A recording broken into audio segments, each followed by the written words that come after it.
Thank you for continuing to share what interesting, strange, cool things you've seen in the sky. I'll read out a few of those texts shortly, but I hope we don't link these two together. But you probably hear the term fake news bandied around a whole lot these days, maybe even terms like misinformation or disinformation. You see or hear something, maybe you take it as fact, maybe you repeat it.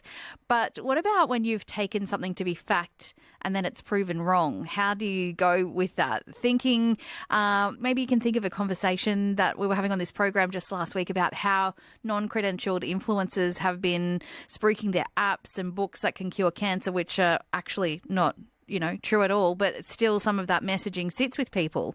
Psychology consultant Dr. Jo Lukens is with me now. Good morning. Good morning, Susan. So what is belief perseverance bias and why is it so powerful? It is so powerful, and despite it being a very long term, there's a simple explanation to it. It's exactly as you said. It's that sometimes we can be told something, and it's a bit like how you can never unsee something once you've seen it. It's the tendency that we have if we don't apply some critical thinking that we can't unbelieve something if we believe it to be true. So like you said, if some health fact comes out, which happens quite often, and we hear it and we believe it, even then if the research comes around that's contrary to that, we do struggle cognitively to untangle that and no longer believe that actual fact. Yeah, I think it was filed under that in my brain file cabinet, and then that's everything else gets attached to that. Absolutely, and it becomes very hard to undo it once we've held it as a potential true belief in the first instance.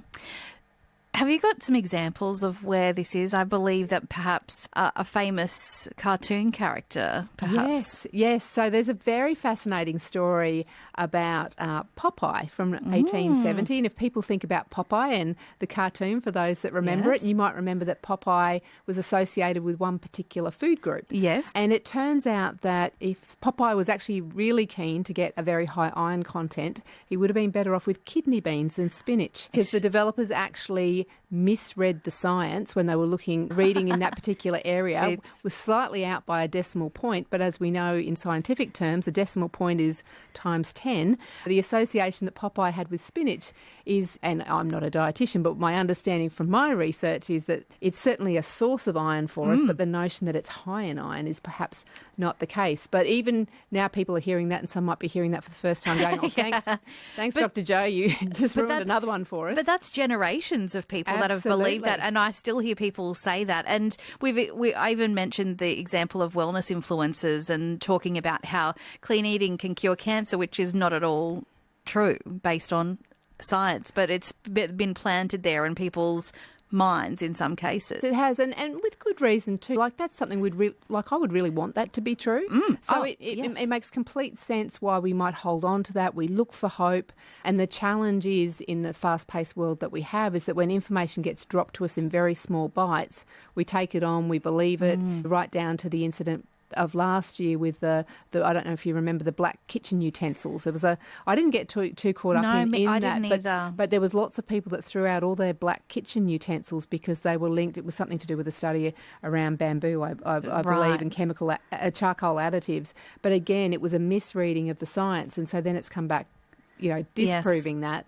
But again, people hold on to it, and for a long time might continue to hold that particular position. So this is this thing that humans do, is we persevere with our beliefs even when they're not true. Yeah. You're hearing from psychology consultant and author Dr. Jo Lukens. What role does social media play in this space? You talk particularly about the wellness influencers, and we know that social media absolutely amplifies all messages, whether they're true, whether they're not true, whether they're somewhere in the middle, which is usually the case for many of them. So we know, particularly for those people who are constantly in our feeds, we know that social media, unlike if you go to journals, there's no algorithm there pushing you in a particular direction. So all of a sudden, all you hear is consistent with a message, regardless of whether or not that thing is actually true. So it can be really dangerous in the way that some people will reach out, aim to influence, and may encourage people to do things that go against the evidence as best we know it through the scientific research.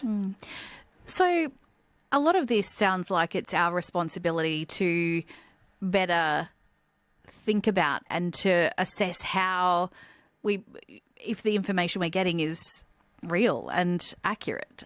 It is, and it's tricky, isn't it? Because we're not all trained scientists in every particular field or every knowledge base. I think it comes back to being curious that information that we're told. If I'm sitting around a dinner table, I'm usually not great company because someone might say, oh, we've got to throw out all of our black kitchen utensils. And I'll say, why? And someone will say, oh, I heard it on such. Yes. And I'll go, but what sits behind that? So curiosity, asking questions, critical thinking, and that's one of the things that science offers us is that potential to be critical thinkers, which is one of the real strengths of a scientific approach. I would want numerous experts to be agreeing on something before I threw out everything in my cutlery drawer and then went and replaced it with other ones. So I think, and also just being aware that as humans we're biased.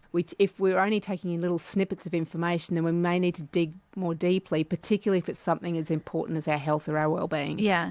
And we do like to trust people. We do. And do you know what I want? I want a quick fix.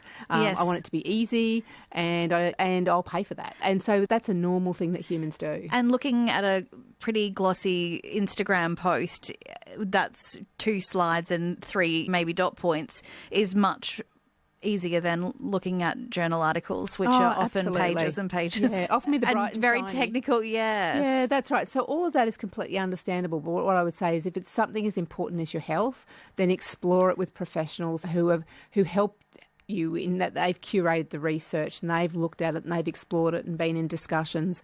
I would much rather rely on that than simply going to something that's sitting in my pocket. Dr. Jo Lukens, thank you very much for that. We will try to be better critical thinkers.